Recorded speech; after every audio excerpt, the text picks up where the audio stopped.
kuliah kita malam hari ini, kita mau melanjutkan diskusi kita minggu yang lalu mengenai rencana penelitian, rencana tesis teman-teman semua. Hari ini saya minta, kemarin ada konsep yang sudah lebih jelas, rencana yang sudah lebih jelas tentang kira-kira mau meneliti tesis itu tentang apa. Target mata kuliah ini, teman-teman, target mata kuliah ini adalah teman-teman selesai bab 1, 2, 3 atau proposal, tesis. Dan nanti ujian akhir mata kuliah ini teman-teman mengumpulkan proposalnya itu. Teman-teman mengumpulkan proposal. Kemudian harusnya ada riset output 1, riset output 2. Riset output 2-nya proposal. Riset output 1-nya adalah membuat literatur review, telaah pustaka. Biasanya 10 jurnal yang senada begitu, tapi itu saya tiadakan karena asumsinya kalau proposalnya jadi, ya itu sudah dilakukan juga. Nah, kalau mau step by step ya dikumpulkan dulu riset output 1, setelah itu dikumpulkan riset output 2. Tapi ini langsung riset output 2-nya nanti yang dikumpulkan. Baik, minggu yang lalu sudah kita awali seperti apa sih hakikatnya kalau kita melakukan suatu riset atau penelitian, termasuk penelitian tesis. Semua penelitian itu selalu diawali dengan penemuan masalah. Jadi masalah yang akan dipecahkan itu apa? Masalah yang akan dicari solusinya itu apa? Jadi selalu berangkat dari masalah, bukan mencari-cari masalah. Ya. Nah, masalah itu bisa bersumber dari dua hal. Yang pertama dari fenomena lapangan atau sering disebut fenomena bisnis.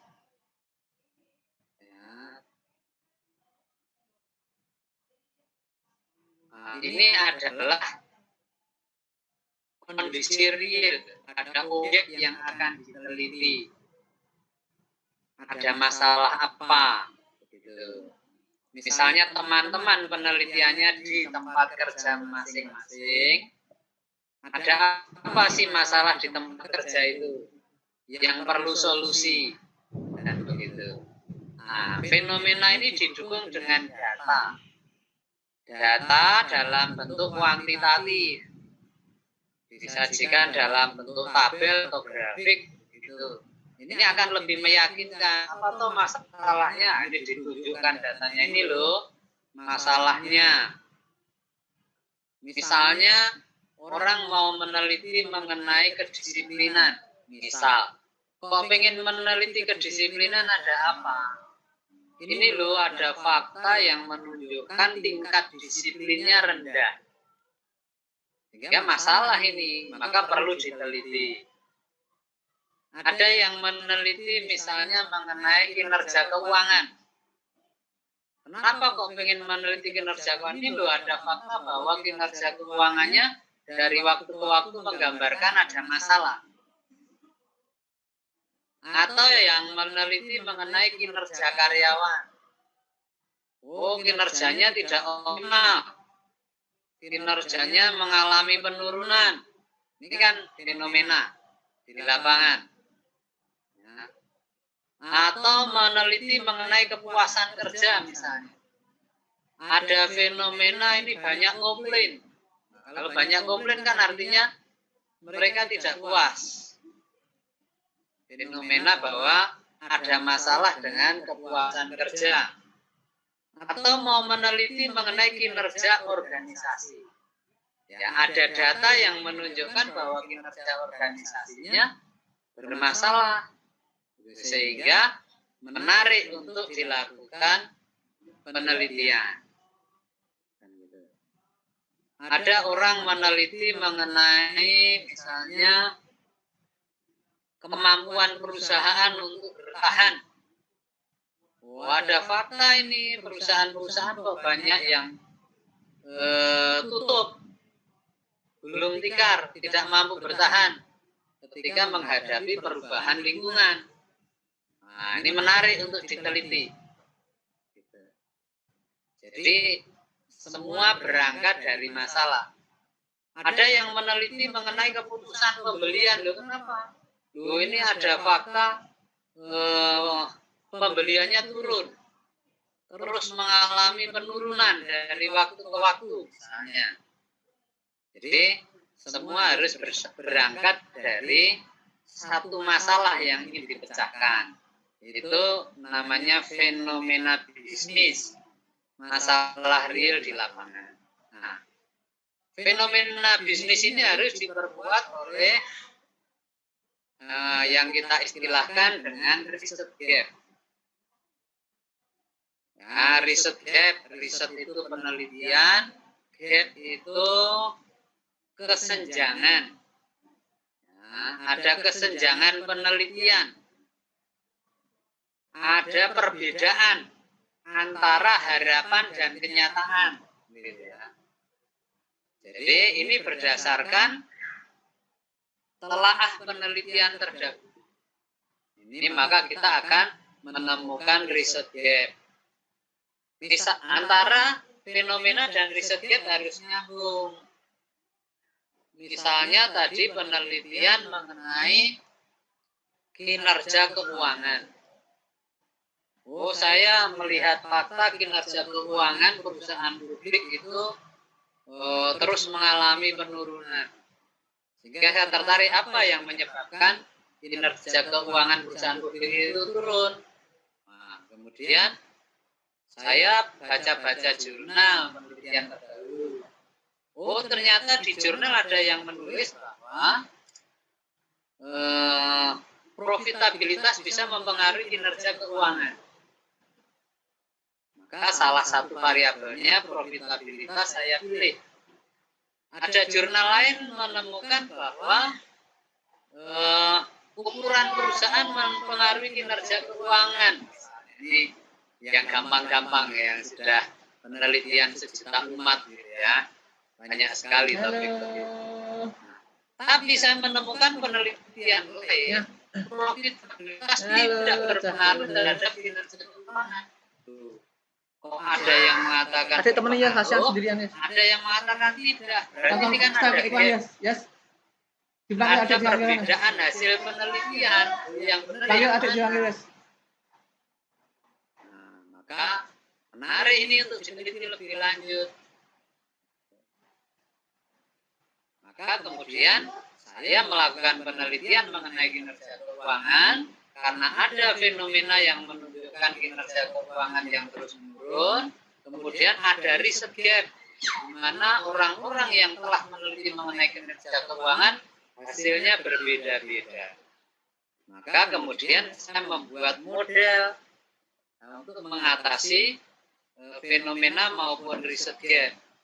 Saya meneliti pengaruh profitabilitas terhadap kinerja keuangan, tetapi tidak langsung. Ya, saya hubungkan, saya tambahkan variabel intervening, misalnya struktur modal. Oh, profitabilitas mempengaruhi struktur modal, baru struktur modal mempengaruhi kinerja keuangan. Misalnya seperti itu. Kenapa kok memasukkan struktur modal sebagai variabel intervene? Teorinya mengatakan bahwa profitabilitas itu akan mempengaruhi kinerja keuangan, ya, tetapi efektivitasnya akan ditentukan bagaimana komposisi pendanaan yang digunakan oleh perusahaan. Apakah lebih banyak menggunakan utang atau menggunakan modal sendiri? Nah, maka dengan keberadaan struktur modal ini nanti akan lebih menjelaskan pola hubungan antara profitabilitas ke kinerja keuangan. Misalnya seperti itu. Jadi satu, berangkat dari fenomena masalah real di lapangan. Dua, adanya riset gap. Ini yang harus ada di penelitian S2. Harus ada riset gap-nya. Nah, jadi hasil penelitian terbaru yang menggambarkan ada celah penelitian sehingga menarik untuk diteliti lebih jauh. Sini nggak apa-apa, tapi kamu di sini. Kita membuat memberikan kontribusi meskipun kecil. Makanya apa kamu tunggu nanti itu minggu lalu yang sudah kita diskusikan. Ya.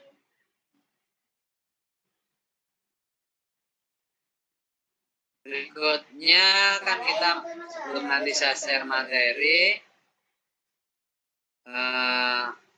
apa yang sudah direnungkan oleh teman-teman selama seminggu, apa yang sudah dibuat oleh teman-teman selama 1 minggu. Nah, minggu depan itu bagi yang puasa kita sudah masuk di bulan puasa, gitu ya. Artinya apa? Kalau puasa itu kan malam ada sahur. Nah, sebelum sahur baca-baca jurnal. Habis sahur jangan tidur, baca-baca jurnal, kan gitu. Setelah buka puasa baca-baca jurnal, gitu. Jadi puasa menurunkan produktivitas. Tetapi dengan puasa jadi produktivitasnya justru naik begitu.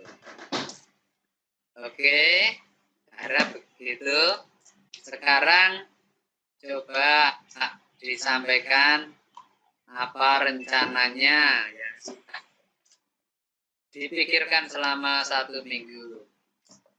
Mbak Eka duluan.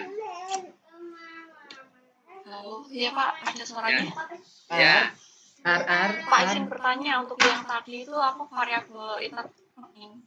Itu Ya. masuk Y2 ya Pak, atau masuk di variabel X? Masuk Y1. Y1. Ya, Y2-nya kan dependent variable. Itu berarti wajib harus ada di 1,2 Pak? Iya, kalau pakainya intervene. Kalau yang moderat ya moderatif. Jadi harus ada, boleh bukan langsung. Oke Pak. Ya, harus ada intervening atau moderatif.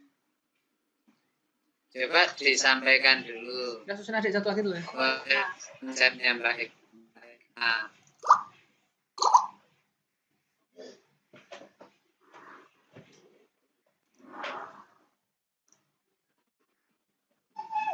Saya share screen ya Pak, sudah.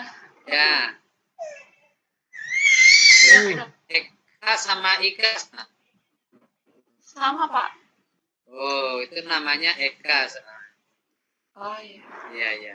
Oke, silakan Mbak Ika. Sudah tampil Pak? Sudah. Ini saya dananya mau meneliti, judulnya itu manajemen strategi dan resolusi konflik BPD WGI Cabang Semarang. Y1-nya kinerja karyawan, X1-nya manajemen konflik. Ya, susun adik satu lagi ya, Ada enggak. Ada natut. Anu dutut.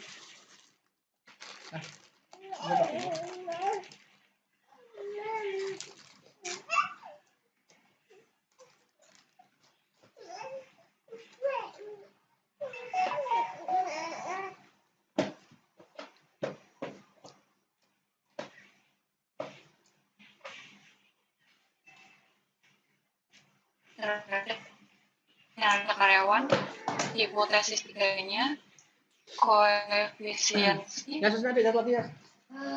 pengaruh di organisasi beradaptasi. Saya rencana mau ambil kuantitatif, Pak, tapi masih belum paham jalannya itu harus sesuai itu ya. Seperti S1 kan ya, Pak, kalau kita itu. Oke. Kuantitatif itu artinya Mbak Ika membuat, jangan ditutup dulu. Oh, ya. Mbak Ika membuat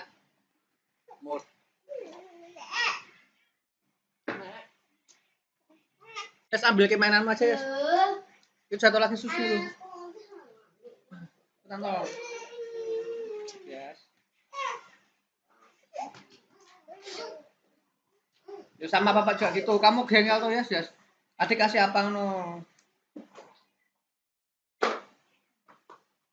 Buang nih, kan.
Hei. Nging. Halo. Silupa. Silupa. Silupa. Silupa.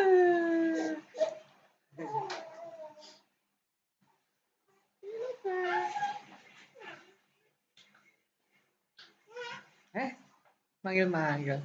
Silupa.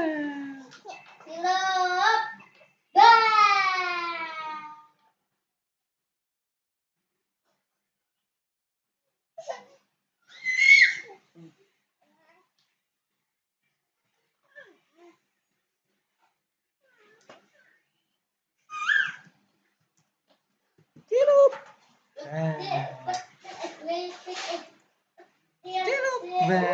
Ngomong apa muka munang.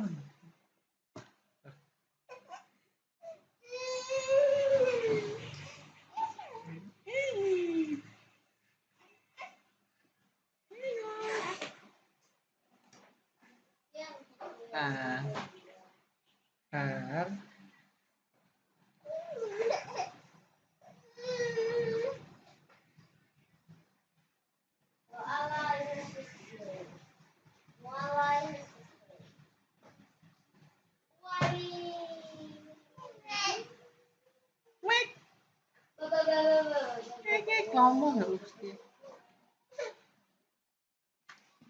Ayo. Nak mau ge yo. Apa?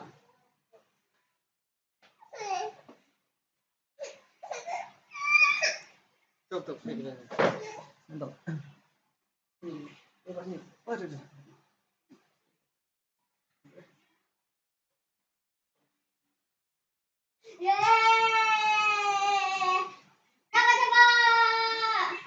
ya. Jadi kan karyawan kan nggak bisa apa-apa dengan kompensasi ini. Artinya berapapun yang ditetapkan oleh perusahaan ya akan diterima sesuai dengan kesepakatan. Sehingga variabel kompensasi ini tidak cocok kalau dijadikan sebagai variabel independen. Apalagi kalau pegawai negeri.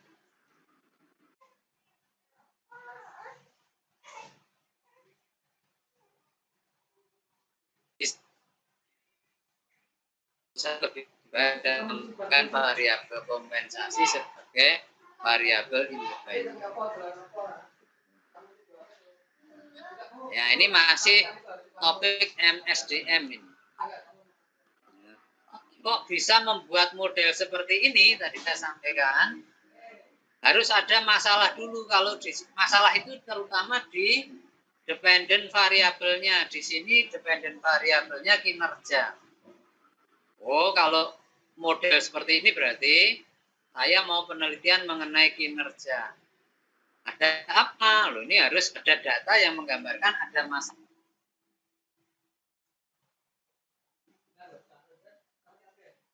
Terus ada gap-nya. Oh, yang meneliti manajemen konflik ke kinerja ada yang mengatakan berpengaruh dan ada yang mengatakan tidak berpengaruh. Jadi ada gap-nya. Yang meneliti budaya terhadap kinerja juga demikian. Ada yang mengatakan budaya organisasi berpengaruh terhadap kinerja dan ada yang mengatakan budaya organisasi tidak berpengaruh. Nah, ini berarti ada gap-nya. Berarti menarik untuk diteliti. Nah, gap itu harus diselesaikan dengan cara menambahkan intervening variabel atau moderating variabel. Itu komen saya untuk modelnya Mbak Ika. Boleh di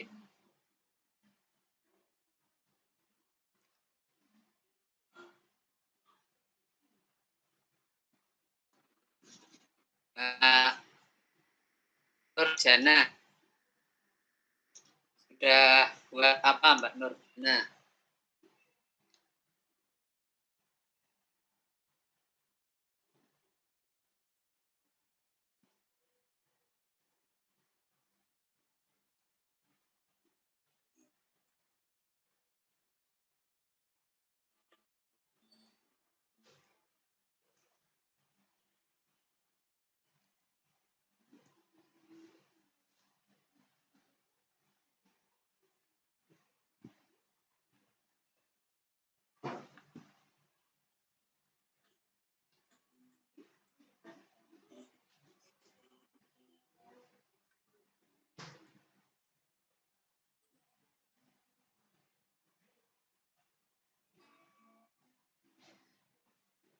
Mas Joko minta tolong tak kirim ke jenengan di share ke nggih. Ini saya error. Punya saya juga sama Mbak, ini saya kepental-pental terus soalnya. Bisa enggak, Mas? Masuk enggak?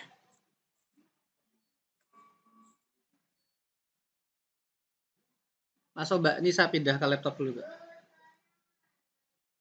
Oh, iya iya. Maaf ya Mas ngelewati. Ini kok nganu sulit. Kalau saya rencana itu kan saya masalahnya di ini Pak, di saya bidangnya apotek. Ya. Saya rencana juga nanti temanya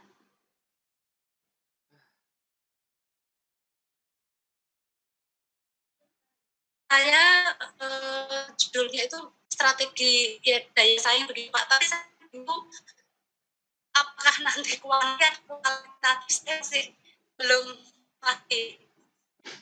Oke, coba di Saya membuatnya masih sudah habis Mas. Belum Mbak.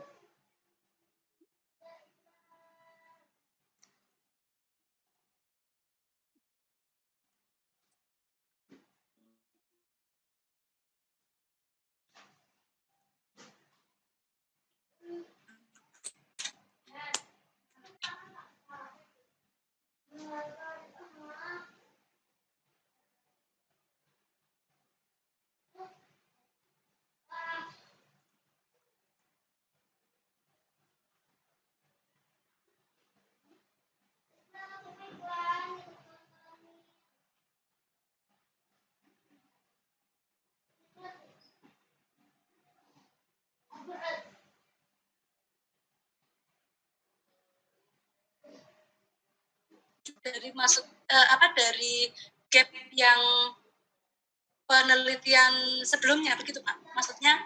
Iya, betul. Ya.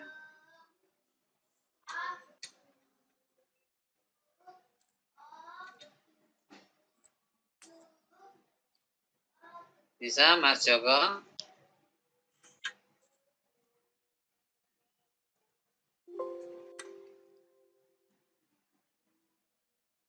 Saya coba pakai HP Pak, coba bentar Pak. Atau dicoba dikirim di grup aja.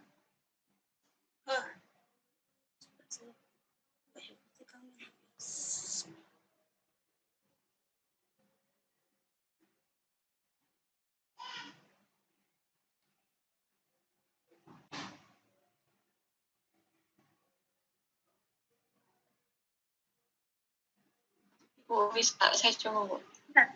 Nah, tolong ini kok juga sulit ya.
Itu saya kira pulang Mbak Ika. Bisa enggak Mbak Ika?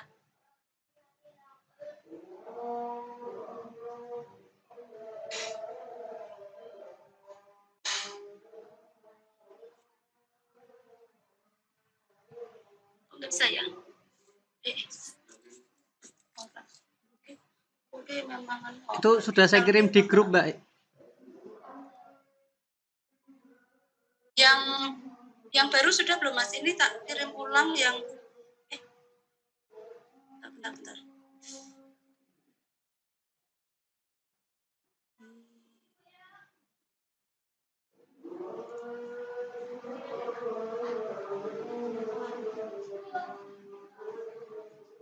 TV ini matiin Yas. Sudah tampil, Bu? Atau belum? Sudah. Sudah. Oke. Setengah. Coba iya. disampaikan, Mbak. Pengerjaan. Daya saing di Waktu Kurnia Sehat ya Pak, nanti saya di Kurnia Sehat pagi. Jadi Mbak ini yang pengertian strategi baik.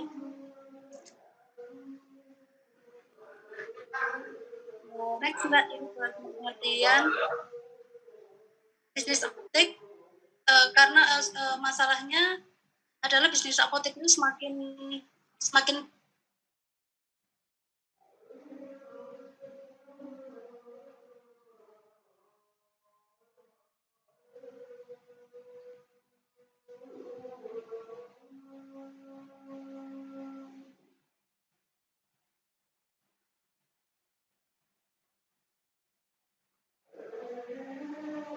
kalau menurut ke jurnal penelitian terdahulu itu, ini saya sementara variabelnya itu keputusan pembelian, jadi penilaian keberhasilan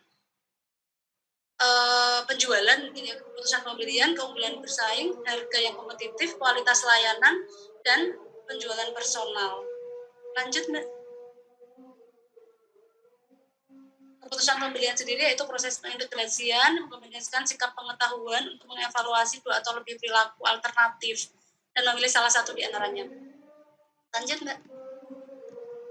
Keunggulan bersaing yaitu posisi di mana sebuah perusahaan menguasai sebuah ajang persaingan bisnis. Lanjut, Mbak. Harga yang kompetitif apabila konsumen merasa bahwa pengorbanan yang mereka keluarkan yang berupa biaya itu sesuai dengan manfaat produk yang mereka dapatkan. Lanjut, Mbak. Kualitas layanan, seberapa jauh perbedaan antara kenyataan dan harapan pelanggan atas layanan yang mereka terima atau mereka peroleh. Lanjut. Penjualan personal yaitu interaksi secara langsung antara penjual dan dengan satu atau lebih calon konsumen dengan melakukan presentasi, menjawab pertanyaan, dan menerima pesanan. Lanjut, Mbak. Emang. Keterkaitan jurnal, ini saya mengambil jurnal strategi pengembangan bisnis pada apotek, di Apotek Citra dan Apotek Holong. Lanjut, Mbak.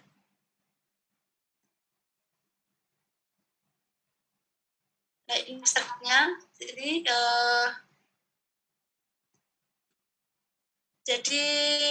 ini tapi lebih dibahasnya ini di Apotek Holong. Hasilnya itu nanti berdasarkan analisis SWOT diperoleh nilai faktor internal dan faktor eksternal Apotek Citra 1 masing-masing sebesar 0,42 dan 0,07 dan faktor eksternal Apotek Holong masing-masing sebesar 0,38 dan 0,03 sehingga posisi Apotek Citra 1 dan Apotek Holong itu berada di kuadran 1 yaitu strategi diversifikasi. Penentuan strateginya diversifikasi. Metode yang dipakai yaitu menggunakan metode deskriptif kualitatif yaitu menggambarkan keadaan objek yang diteliti dengan instrumen penelitian berupa observasi pengamatan secara langsung, wawancara kepada responden mengenai lingkungan eksternal dan lingkungan internal Apotek Citra 1 dan Apotek Holong. Selanjutnya, Mbak. Hasil dan pembahasan identifikasi faktor internal Apotek Holong. 1. Kekuatan pelayanan ramah dan sopan, letak apoteknya di pinggir jalan raya, melayani dari order, bangunannya milik sendiri, buka setiap hari walaupun hari libur. Lanjutnya, Mbak. Mal baru. Lemahnya yaitu tempat parkirnya belum memenuhi, obatnya kurang lengkap, pelayanan apotek masih manual dan belum menggunakan sistem komputerisasi, stok keluar masuk obat tidak tercatat dengan baik, jumlah SDM-nya masih terbatas. Next, Mbak. Peluangnya ditemukan meningkatnya swamedikasi. Swamedikasi itu keinginan masyarakat untuk mengobati dirinya sendiri, maksudnya untuk jenis golongan obat tertentu, misalnya belum membutuhkan untuk bertemu dengan tenaga medis, dokter atau rumah sakit, itu bisa melakukan swamedikasi, nanti dibantu sama apotek untuk golongan obat tertentu, ada batasannya. Terus yang kedua, harga obat lebih murah dari sekitarnya. Yang ketiga, pengembangan teknologi. Yang keempat, sistem pembayaran kredit dan diskon yang diberikan oleh PBF. PBF itu distributor obat ya. Next, Mbak. Yang keempat, ancaman, ada program CKN, perizinan apotek yang rumit, banyak pesaing yang memiliki fasilitas yang lebih lengkap, regulasi terbaru mengenai tenaga teknis kefarmasian, yaitu asisten apoteker kalau di apotek, bertambahnya jenis obat yang beredar. Sudah ya, Mbak? Terima kasih ya, Mbak. Sementara itu, Pak.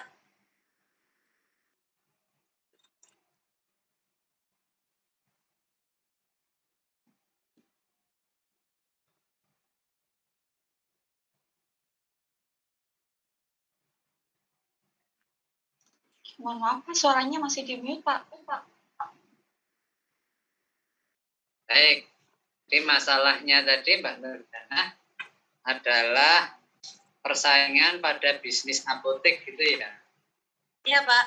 Ya, persaingan yang makin tajam. Iya. Sehingga bagaimana supaya apotek X gitu ya, apotek yang diteliti itu bisa bersaing atau bisa bertahan. Iya. Kan gitu. Nah, mau diteliti secara kuantitatif atau kualitatif. contohnya tadi kualitatif, yang dibahas tadi kualitatif. Iya, Pak. Ya, jadi kalau kualitatif itu ya melakukan wawancara secara mendalam terhadap pihak-pihak terkait, melakukan observasi, mengamati di apotek itu, ya, mengamati, mencatat, mengamati kenapa kok apotek itu mampu bertahan atau sebaliknya kenapa kok apotek itu tidak mampu bertahan. Kemudian dilihat dokumen-dokumennya, data sekunder. Nanti dibandingkan antara data sekunder, hasil pengamatan di lapangan dengan hasil wawancara. Sehingga nanti akan diperoleh informasi-informasi kunci. Kata kuncinya kenapa kok bisa bertahan atau kenapa kok tidak bisa bertahan, kenapa bisa unggul, kenapa tidak bisa unggul, dan seterusnya. Itu penelitian secara kualitatif. Kalau mau secara kuantitatif ya diteliti. Misalnya setelah diamati data-datanya kok menunjukkan apotek X itu tidak mampu bersaing misalnya, atau justru mampu bersaing, unggul. Itu apa ya yang membuat unggul? Tadi saya lihat ada menyinggung inovasi. Oh, ternyata apotek X ini telah melakukan inovasi-inovasi. Jadi inovasi mempengaruhi keunggulan misalnya. Selain inovasi, apalagi yang membuat apotek X itu unggul?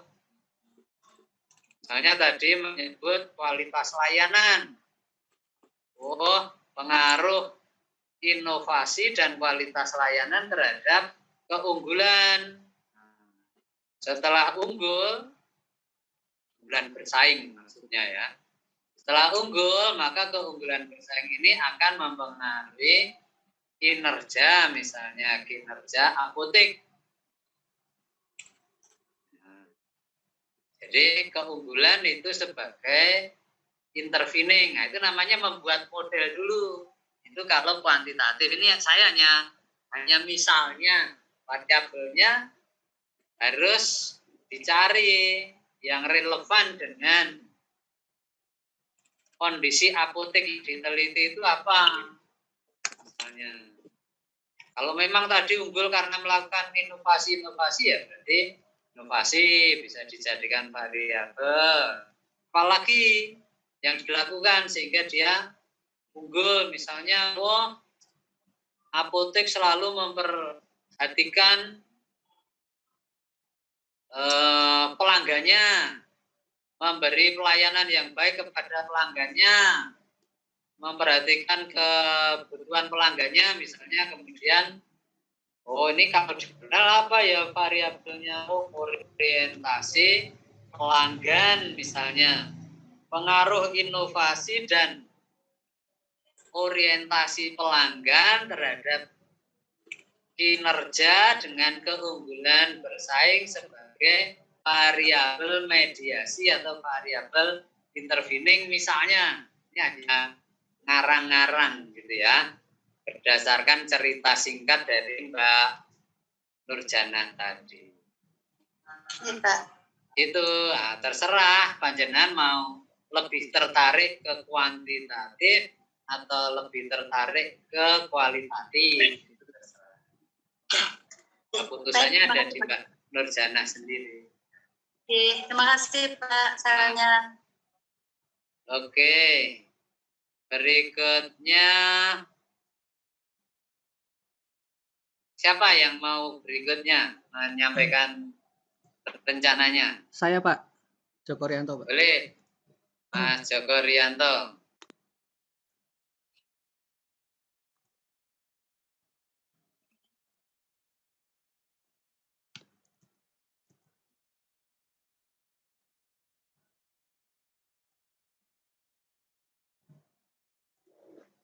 Selamat malam Pak Indarto, selamat malam teman-teman. Apakah slide saya kelihatan?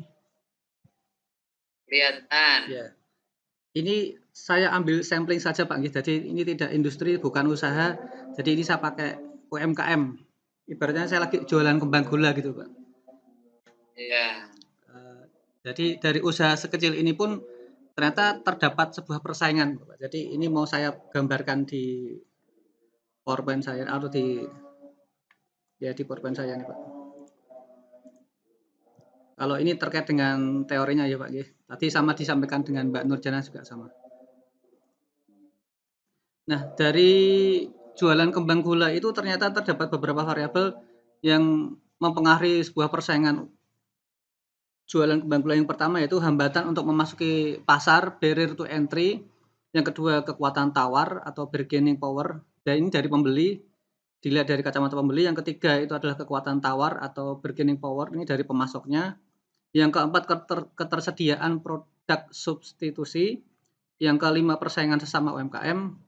Yang keenam, pengaruh kekuatan stakeholder. Jadi dari 6 variabel ini nanti akan mempengaruhi seberapa kuat si penjual kembang gula itu dia mampu bertahan atau bahkan memenangkan persaingan di pasar.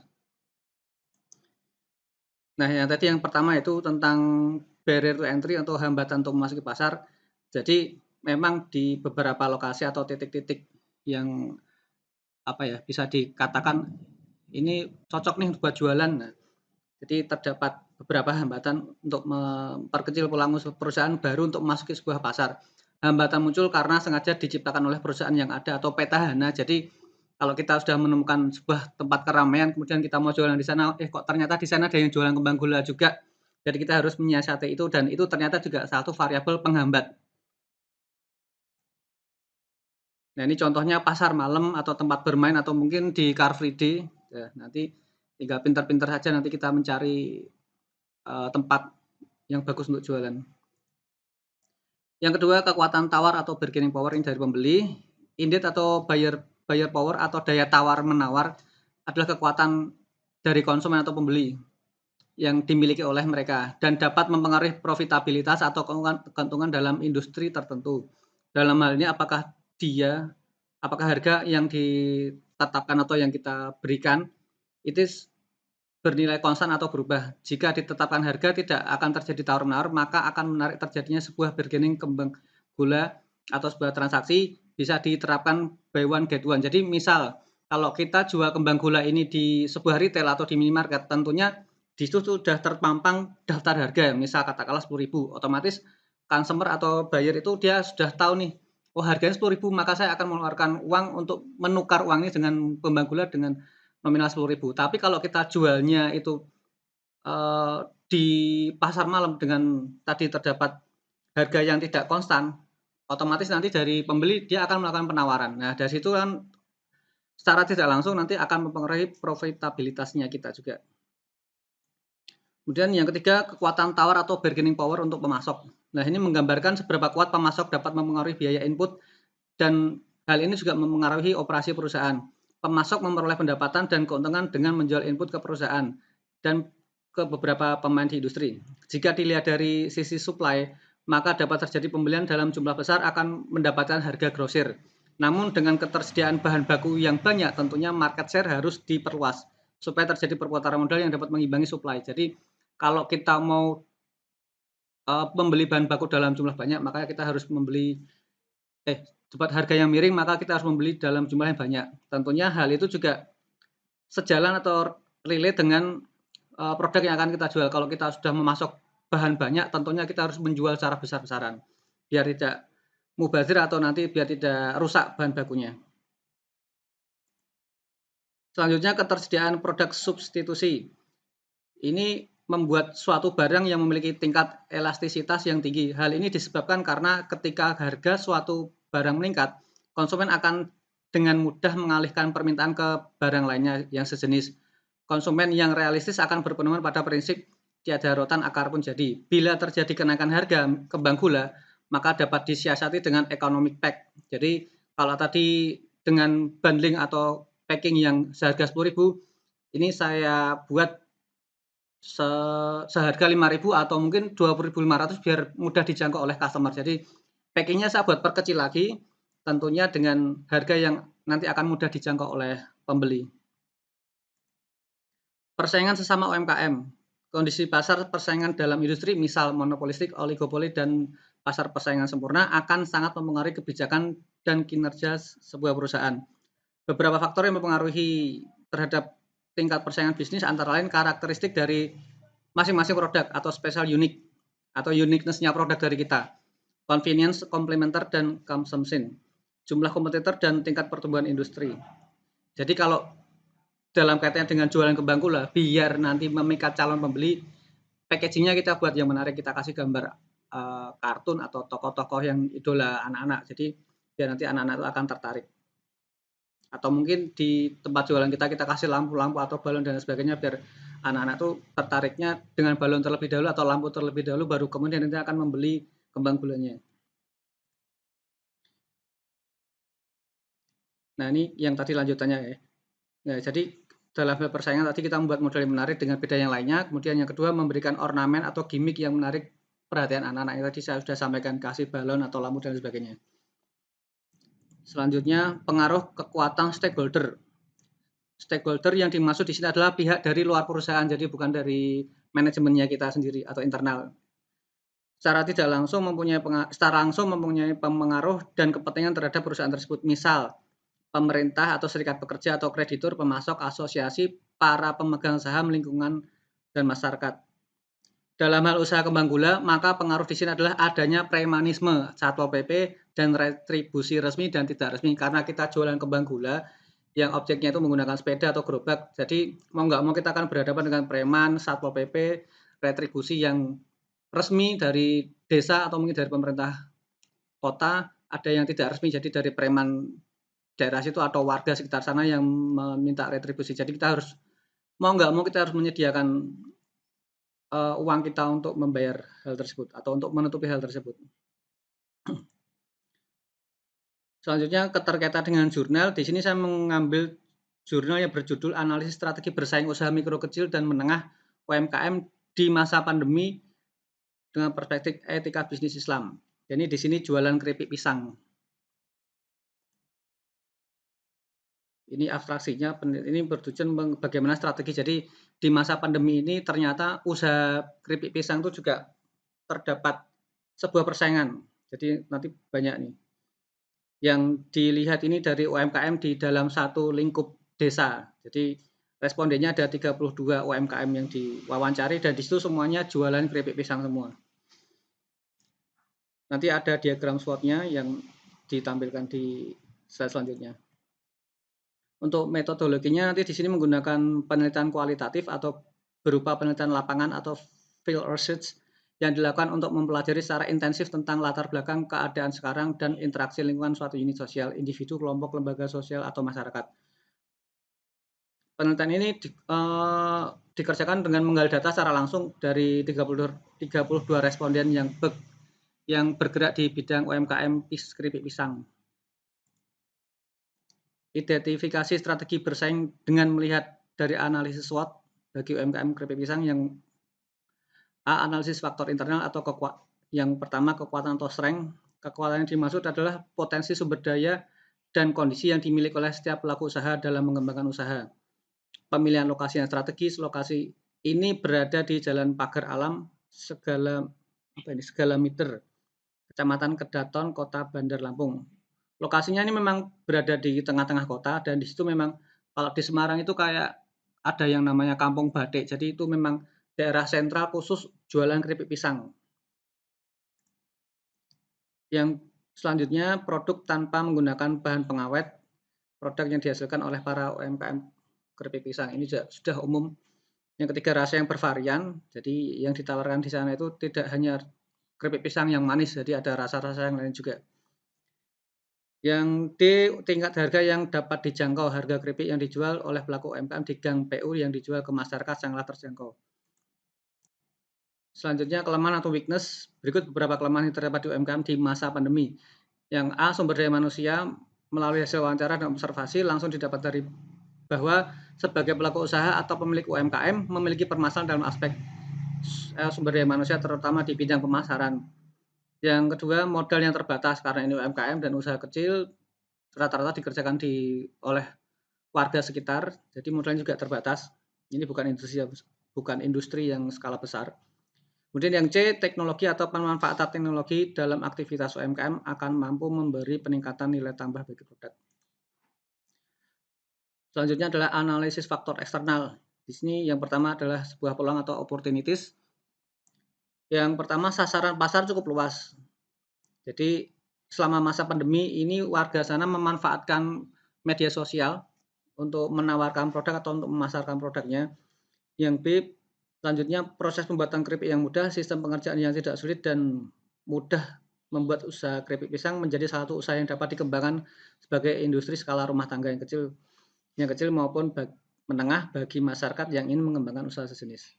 Jadi karena ini mudah dikerjakan, maka di daerah situ hampir sebagian besar itu jualan keripik pisang semua. Sampai tadi si pembuat jurnal ini dia mendapatkan 32 responden pengusaha keripik pisang.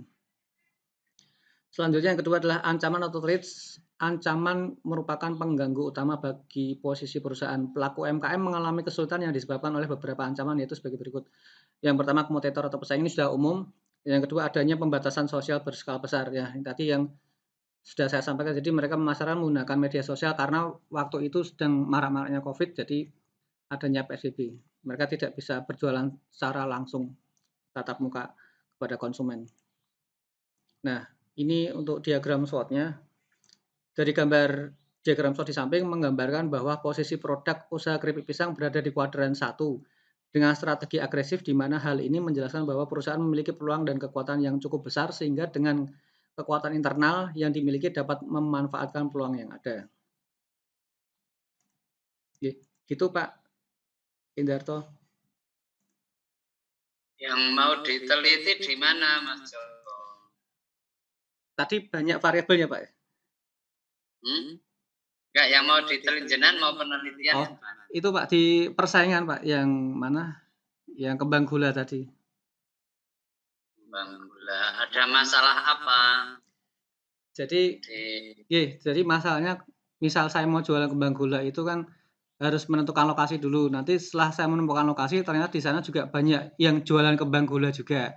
Nah, setelah saya mendapatkan lokasi dan mampu diterima oleh penjual kembang gula yang lain, ternyata ada masalah lagi, yaitu retribusi dan lain sebagainya gitu Pak. Tadi yang saya dapatkan itu.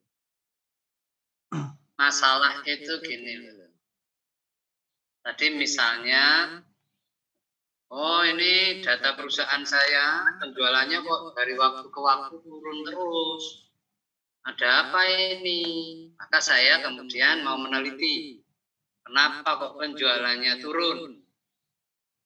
Maka saya meneliti faktor-faktor yang mempengaruhi keputusan pembelian misalnya. Jadi memecahkan masalah. Wah ini ada data kinerja karyawannya kok dari waktu ke waktu makin jelek. Ini kan masalah. Maka saya mau meneliti apa nih yang membuat kinerja karyawan jelek. Maka saya meneliti faktor-faktor yang mempengaruhi kinerja karyawan misalnya. Saya menemukan fakta kok disiplin pegawai kok tidak bagus ini. Banyak yang bolos, banyak yang izin, banyak. Kenapa ini? Maka saya meneliti faktor yang mempengaruhi disiplin kerja. Misalnya begitu. Jadi berangkat dari satu masalah. Di kasusnya Mas Joko ini masalahnya apa? Oh, kalau tempat saya ini sepertinya masih pra. Jadi belum melakukan apa ya.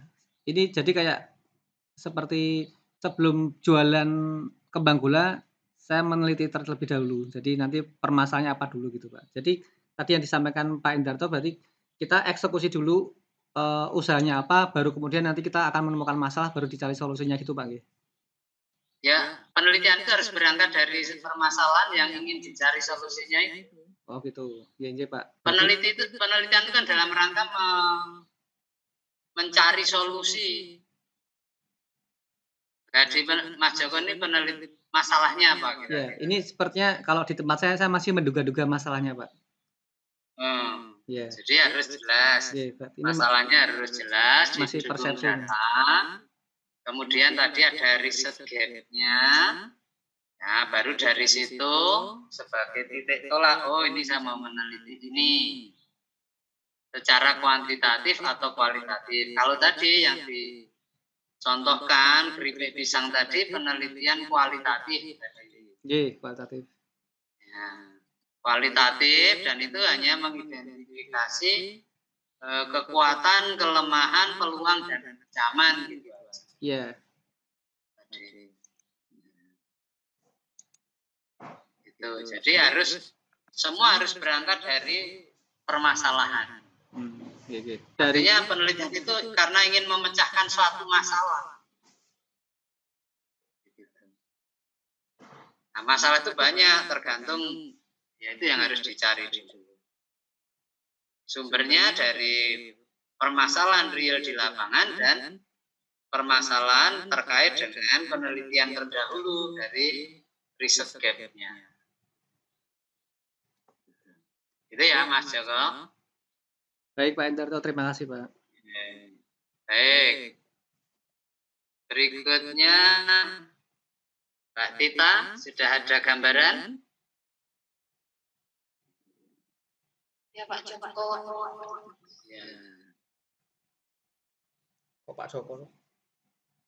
Saya coba share screen. Ya.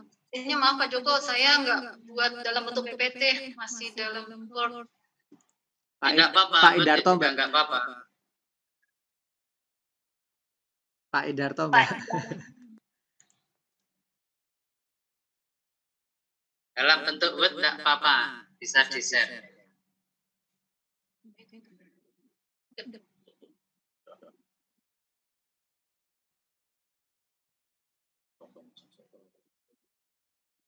Ini sebelumnya saya masih tetap ngambil dengan topik yang sama, yang perihal mengenai supply chains, di mana hampir proses rantai pasok atau supply chain ini bertitik berat di mitra kerja ataupun subkon. Makanya dalam pelaksanaan proses bisnis konstruksi, hampir 80% proses pengadaan barang dan jasa pelaksanaan pekerjaan konstruksi dipasok oleh vendor dan subkontraktor yang telah menjadi mitra kerja. Perlunya bentuk sistem organisasi sebagai manajemen strategi untuk mengelola proses pengadaan barang dan jasa agar pelaksanaan pengadaan barang dan jasa dapat terlaksana secara tepat sasaran, waktu, mutu, dan biaya dan dapat diterima konsumen atau pemilik proyek. Ini bentar. Ini dasar-dasar teorinya. Sebelumnya jujur jurnal yang saya dapatkan masih belum sesuai yang saya inginkan Pak Darto, karena saya masih mencari yang berkaitan rencana saya itu koresponden untuk penelitian itu bertitik berat ke subkontraktor atau mitra kerja. Saya sendiri masih belum menemukan, cuman ada beberapa variabel.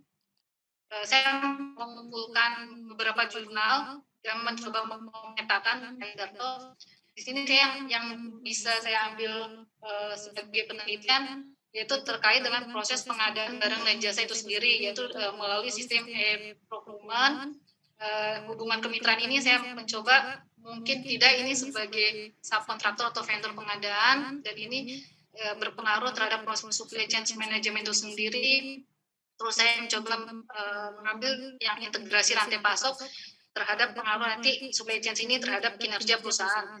Dari sini saya ngambil beberapa variabel untuk saya teliti lebih lanjut yang berhubungan permasalahan yang mungkin ada, yaitu seperti ini Pak In untuk model rangka penelitiannya, di mana satu, proses pengadaan barang dan jasa secara elektronik berpengaruh terhadap hubungan kemitraan. Terus proses pengadaan barang dan jasa secara elektronik berpengaruh terhadap integrasi rantai pasok. Proses pengadaan barang dan jasa secara elektronik atau procurement berpengaruh terhadap supply chain management. Proses pengadaan barang dan jasa elektronik dalam supply chain management berpengaruh terhadap kinerja perusahaan. Menurut saya masih kurang sih Pak In untuk terkait jurnal yang harus saya kumpulkan. Mohon arahannya, ini nanti lebih kemana ya, maksudnya kualitatif atau kuantitatif.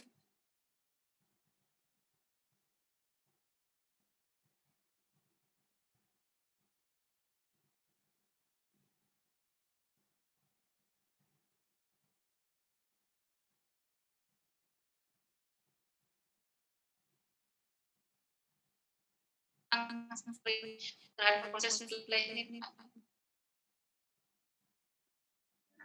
Subkontraktornya ada berapa? Kalau saya bertanya lagi Pak, untuk sampling sendiri ada minimal tidak Pak? Ada. Ada berapa? Minimal 30. Oh bisa Pak, maksudnya kalau untuk subkontraktor kebetulan mitra kerja kan banyak Pak, memang hampir 80% keberhasilan proyek itu ditentukan sama hasil pekerjaan subkontraktor ini. Ada berapa kira-kira?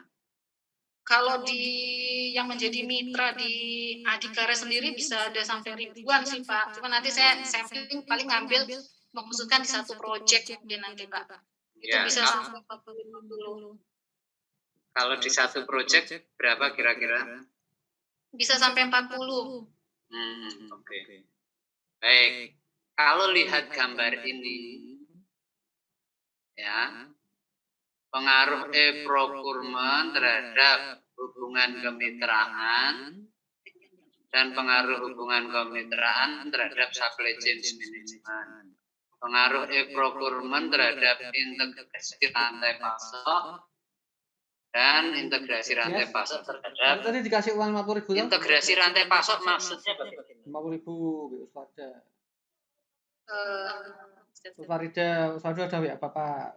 Kalau ini saya juga masih agak ngambang, maksudnya integrasi ini menurut saya dari teori yang di atasnya ada teori sih Pak. Integrasi. Wes, sudah saya Oke, itu dapat dari mana integrasi rantai Masa pasok? ada di uang ngapusinnya. Dari sebelumnya Pak, penelitian Oh, sebelumnya. Oke. Ini semua dari jurnal sebelumnya ya. Betul Pak. Terus Kamu Saya tadi keluar dikasih ini uang kan ke Farida enggak kumpulan dari 50.000? jurnal sebelumnya. pemetaannya ini. Ya betul, ini ada 4 Bilang ke Farida jurnal. loh, nek kamu enggak. Saya ngambil yang e-procurement-nya, hubungan kemitraan, supply chain, integrasi rantai pasok, sama kinerjanya Pak. Berapa? Oke. Kenapa yang dipilih Mana integrasi rantai pasok dan hubungan kemitraan? Itu namanya udah terima uang. Itu tadi Pak, karena yang saya mau ngambil variabel ya, koresponden saya itu tadi subkontraktor. Subkontraktor kan sebagai mitra. Dan itu ada, kalau integrasi itu jadi ada hubungannya. Oke, coba yang gambar yang kedua tadi. Yang bawah ayat. Ini hubungan antara procurement ke supply chain management ini harus ada riset gap-nya. Yang hubungan langsung ini harus ada riset gap-nya. Artinya nanti ada jurnal yang mengatakan procurement berpengaruh terhadap supply chain. Procurement tidak berpengaruh terhadap supply chain. Saya kira ada itu, nggak sulit. Nah, ini model ini sudah jadi, boleh ini meneliti ini. Bisa dilanjutkan. Ora, kita bukan nanya, tak ubah tadi. Ya. Jadi, apalagi tadi sudah melakukan pemetaan jurnal.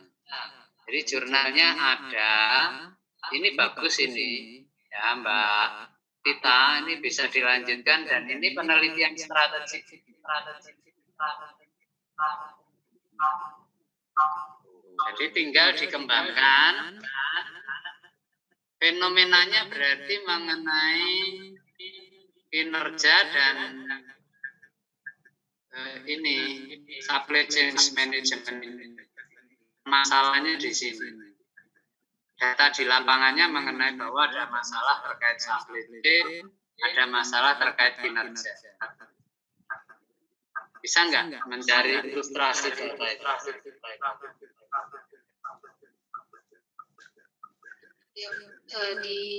Dicoba Pak ya, ya kekurangannya jurnal dari jurnal yang beberapa jurnal yang saya dapatkan itu memang ada beberapa yang memang kuesionernya itu tidak ada, jadi masih harus mencari jurnal lagi sih menurut saya. Enggak masalah, kalau kuesioner nanti bisa dicari, indikatornya ketemu bisa dibuat kuesnya. Maksud saya penelitiannya di mana nanti di satu proyek itu memang ada masalah terkait supply chain-nya, ada masalah terhadap kinerjanya, sehingga itu hanya untuk ini loh, kok saya pengen meneliti di proyek ini karena di proyek ini jadi begini. Gitu loh, meyakinkan pembaca. Ya, mengambil sampel di proyek saya sendiri sih, proyek saya jalan saat ini. Oke. Ini bisa Mbak Tita ini dilanjutkan. Baik Pak Indoto, terima kasih. Oke. Nah, ini contoh punya Mbak Tita ini sudah jelas. Ini kuantitatif. Penelitiannya kuantitatif. Pak In, Ya. saya tuh masih bingung terkait kualitatif, kuantitatif.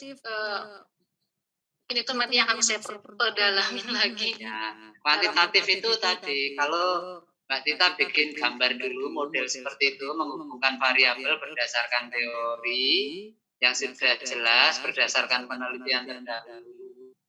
Itu kemudian nanti kan akan diuji. Gambar yang dibuat Mbak Tita itu nanti akan diuji dengan analisis statistik itu kuantitatif. Gitu. Kalau kualitatif nggak buat model itu di awal. Ya.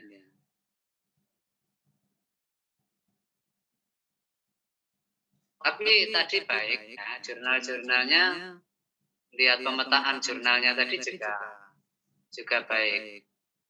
Nah, nanti dipilih variabelnya yang memang pas di objek yang mau diteliti, di permasalahan yang real terjadi pada objek yang akan diteliti.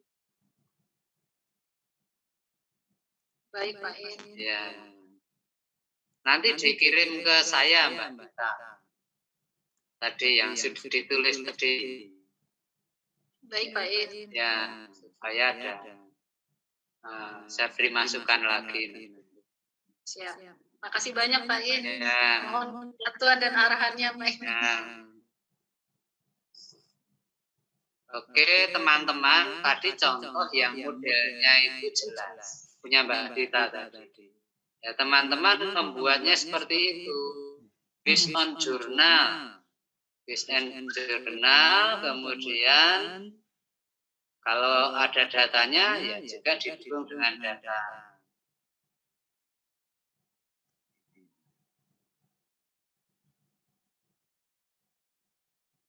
Oke, berikutnya ada lagi yang mau share? Izin Pak In. Ya, Mas Dimas, silakan. Ini kayaknya saya yang salah tentang tugasnya nih. Oh iya. Jadi mungkin sebentar Pak In. Ya.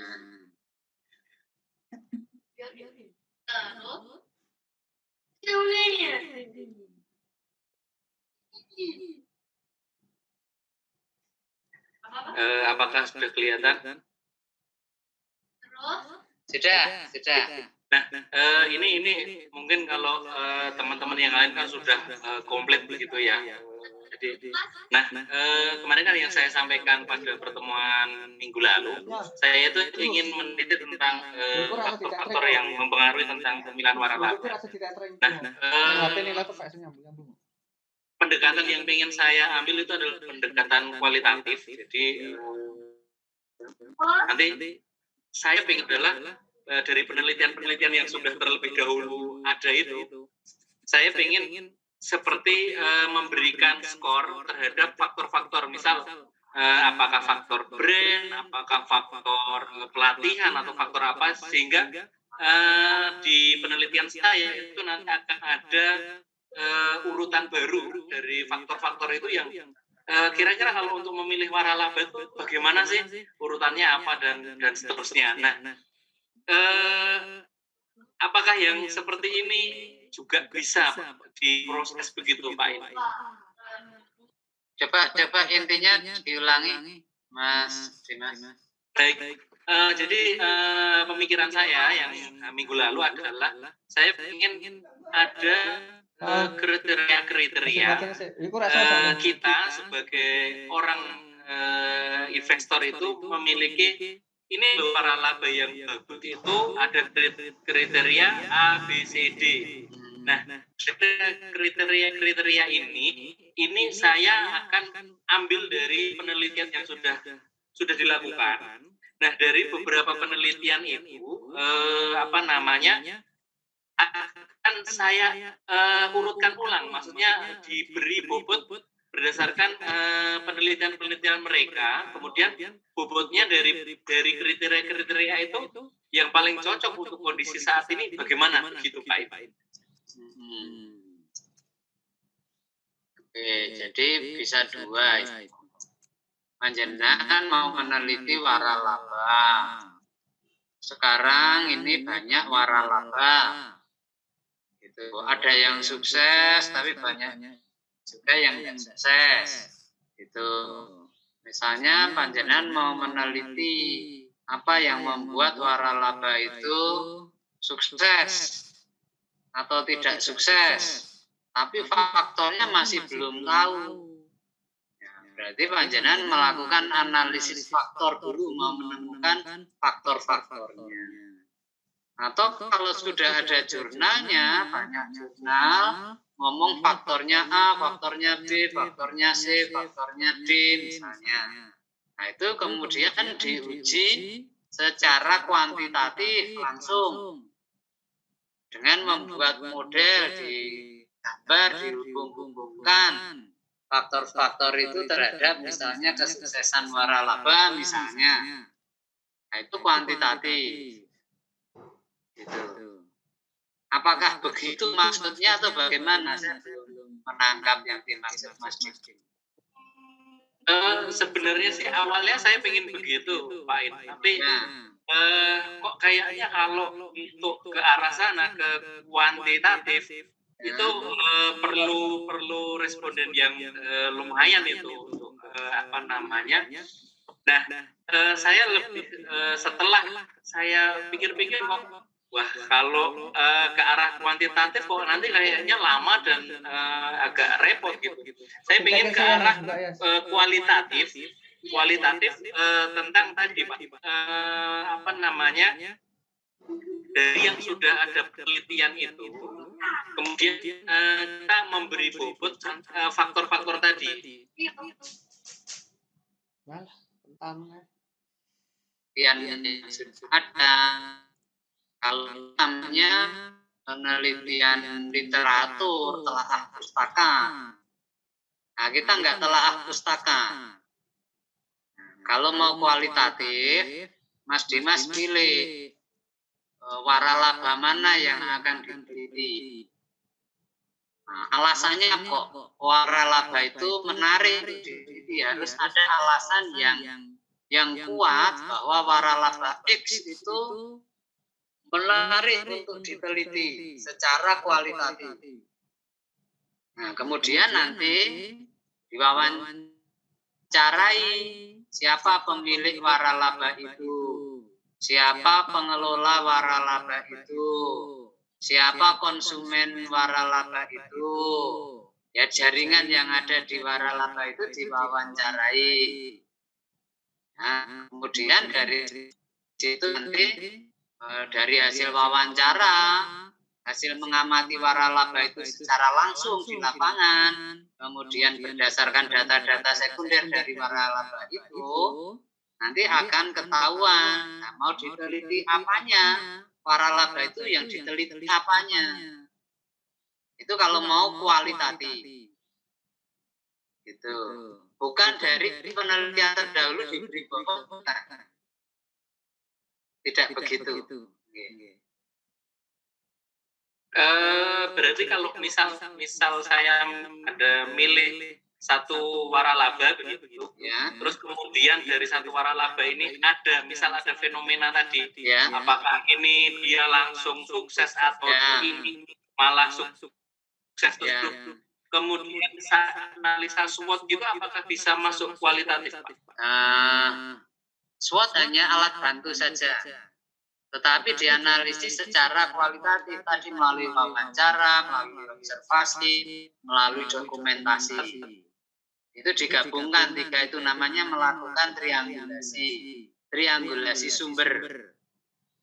Gitu. Nanti dicocokkan antara hasil wawancara dengan datanya, data sekundernya, dicocokkan dengan hasil pengamatannya, itu namanya melakukan triangulasi. Kalau SWOT itu hanya alat saja, hanya instrumen pendukung saja. Ya, tetapi analisisnya sudah menggunakan SWOT itu.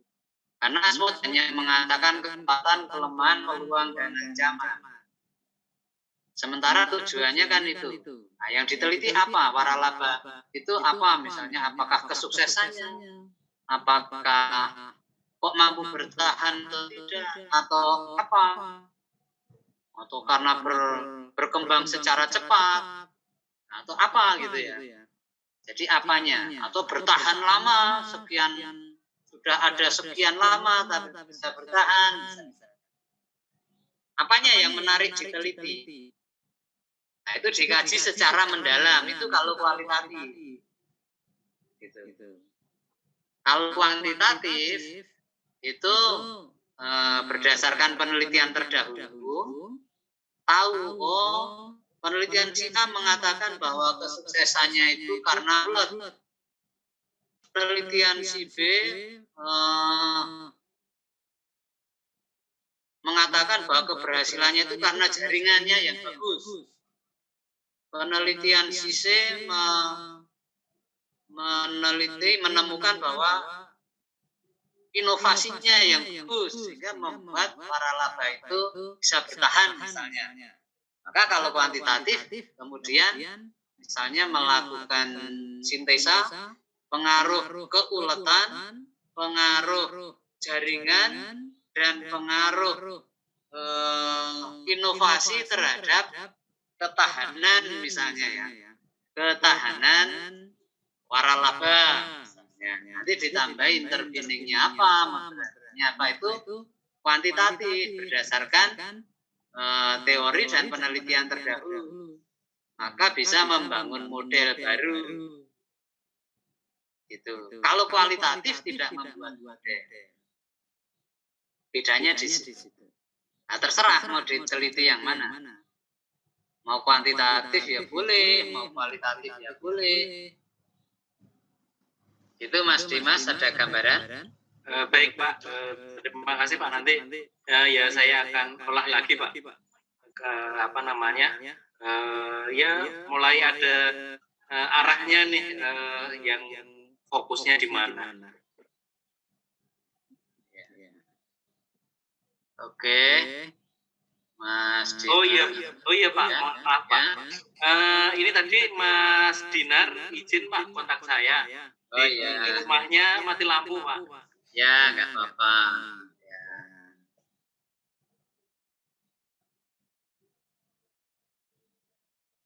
Mas Hendra mau menyampaikan? Iya Pak. Ya.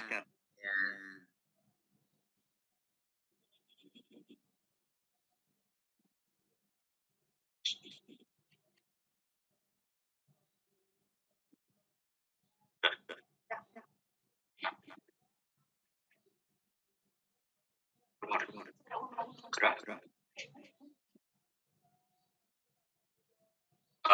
Izin terpain. Ya, silakan. Seperti yang minggu lalu yang saya sampaikan Pak In, saya ingin mengambil tema mengenai kinerja perusahaan, analisis kinerja perusahaan dengan memakai balance scorecard Pak In. Penelitian ini mungkin saya ambil di tempat kerja saya Pak In, yaitu perusahaan konstruksi PT AD Persada Gedung Pak In, yang dilatari latar belakang dari penelitian ini. Kita ketahui bahwa jasa konstruksi saat ini sangat beragam dan berjumlah besar, tetapi saat ini di Indonesia secara formal belum tersedia mekanisme penilaian kinerja untuk mendapatkan suatu gambaran mengenai kelemahan kekuatan perusahaan jasa konstruksi, sehingga perusahaan dapat berkompetisi sesuai dengan perkembangan bisnis di masa kini dan masa depan. Nah, persaingan ini yang membuat perusahaan harus melakukan strategi yang tepat sehingga dapat meningkatkan daya saing yang berkelanjutan. Untuk mencapai tujuan tersebut, perusahaan konstruksi harus mempunyai kinerja yang baik. Mungkin saya langsung ke kerangka pemikiran Pak In. Ya.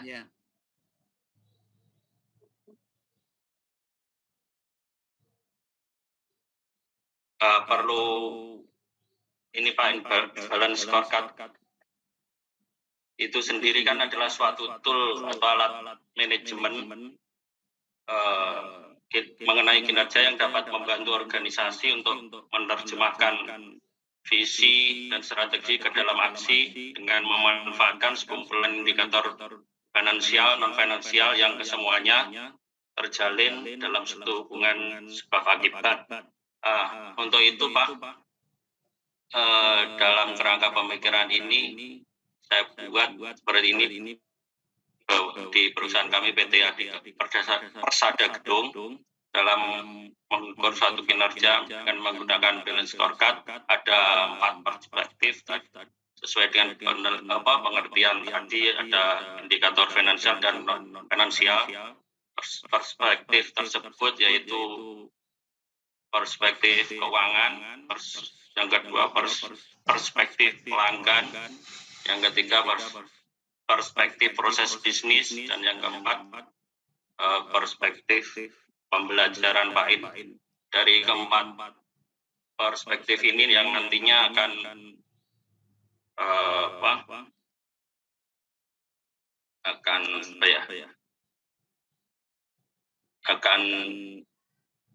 menjadi dasar dalam penilaian untuk mengukur kinerja perusahaan di PT Adi Persada Gedung Pak In. Kurang lebih seperti itu Pak In. Baik, Mas Indra. Sama, pertanyaannya itu sama dengan teman-teman. Kok tiba-tiba pengen ngitung kinerja dengan balance sheet scorecard, itu ada masalah apa? Jadi harus ada masalah yang akan dipecahkan. Dan dengan balance scorecard ini nanti bisa memecahkan masalah itu. Menjadi solusi terhadap masalah itu. Jadi di latar belakang itu nanti harus ada fenomena yang menggambarkan ada masalah dengan kinerja perusahaan. Nah, dan kinerja perusahaan yang bermasalah itu dapat dipecahkan atau dapat dicari solusinya melalui balance sheet scorecard. Alur pikirnya harus begitu. Kemudian juga tetap harus ada riset gap-nya mengenai penelitian yang menggunakan balance sheet scorecard ini. Jadi kalau hanya tiba-tiba ngitung balance sheet scorecard kinerja dari 4 perspektif, buat apa? Mungkin kinerjanya baik-baik saja kok ini. Misalnya. Jadi ada masalah yang relevan. Sehingga masalah itu bisa dipecahkan dengan menggunakan balance sheet scorecard. Penelitian itu harus begitu. Jadi berangkat dari satu permasalahan yang akan dipecahkan atau permasalahan yang akan dicari solusinya. Ada pertanyaan, Mas Indra? Jadi itu Pak, di latar belakangnya nanti itu langsung ini kita tampilkan permasalahan dan datanya atau gimana Pak? Iya, betul. Datanya data yang menggambarkan permasalahan saja. Data, iya, betul seperti itu. Kalau memang ada masalahnya dan masalah itu bisa dipecahkan dengan balance sheet scorecard, ya oke, tidak masalah.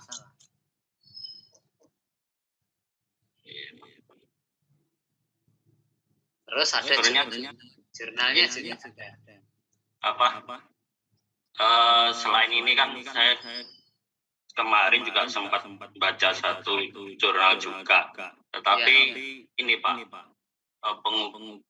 analisisnya laporan keuangan, tapi untuk mengukur kinerja perusahaan gitu bisa nggak Pak? Analisisnya laporan keuangan untuk mengukur kinerja perusahaan. Nah kan pakai ini analisis keuangan. Seperti apa ya? Kalau nggak lihat ya nggak bisa komen. Kalau yang itu sekilas baca sih Pak In. Iya. Kalau balance sheet scorecard ini penelitian strategik. Cuman harus ada alasan yang kuat yang didukung data. Mengapa kok perlu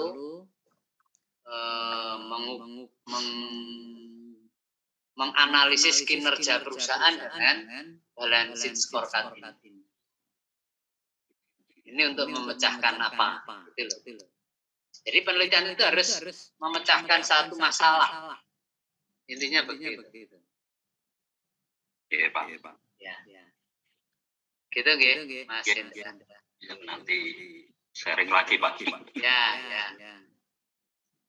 Baik, teman-teman semua, saya kira sudah semakin baik pertemuan hari ini dibandingkan dengan minggu yang lalu. Sudah ada gambaran-gambaran tentang apa yang akan diteliti. Nah, silahkan dikaji terus, dibuat, disempurnakan. Nanti kalau sudah semakin jelas, ya mulai menyusun bab 1. Mulai menyusun bab 1, besok ditampilkan bab 1 saya kayak gini Pak. Kan gitu. Nanti kita diskusikan lagi. Kalau nanti bab 1 clear, lanjut bab 2. Bab 2-nya sudah disusun kayak gini Pak. Kita diskusikan, kita beri masukan. Bab 2 oke, bab 3. Ya jadilah kalau dikerjakan terus jadi. Intinya begitu teman-teman, silahkan dilanjut. Nah, tadi contoh, kalau kuantitatif, contoh Mbak Tita tadi, arahnya sudah jelas. Sudah benar itu. Kuantitatif. Punya Mas Hendra itu masuknya kualitatif. Dengan balance sheet scorecard itu meskipun menghitung macam-macam, tapi masuknya tetap ke kualitatif.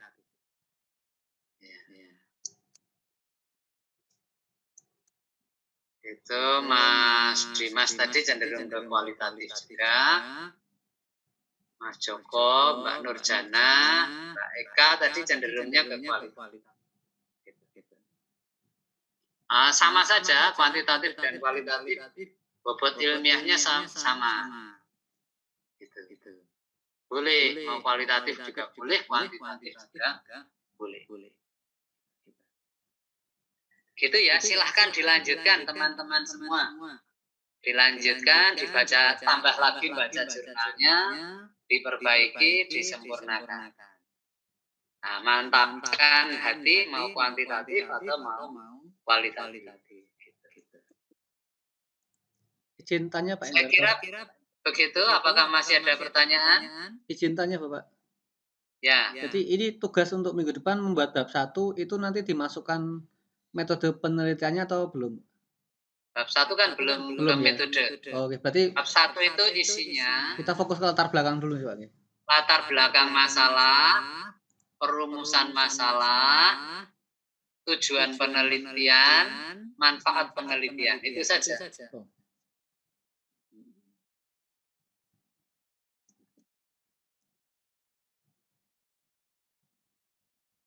Begitu, ada yang lain mau disampaikan lagi?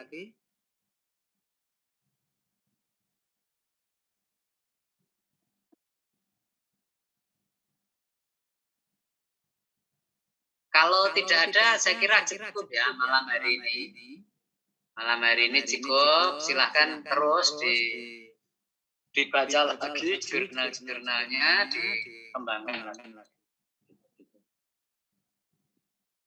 Baik, kalau tidak ada, saya kira cukup. Terima kasih diskusinya. Kita akhiri, kita ketemu lagi minggu depan. Selamat malam semuanya. Sampai Terima kasih Pak.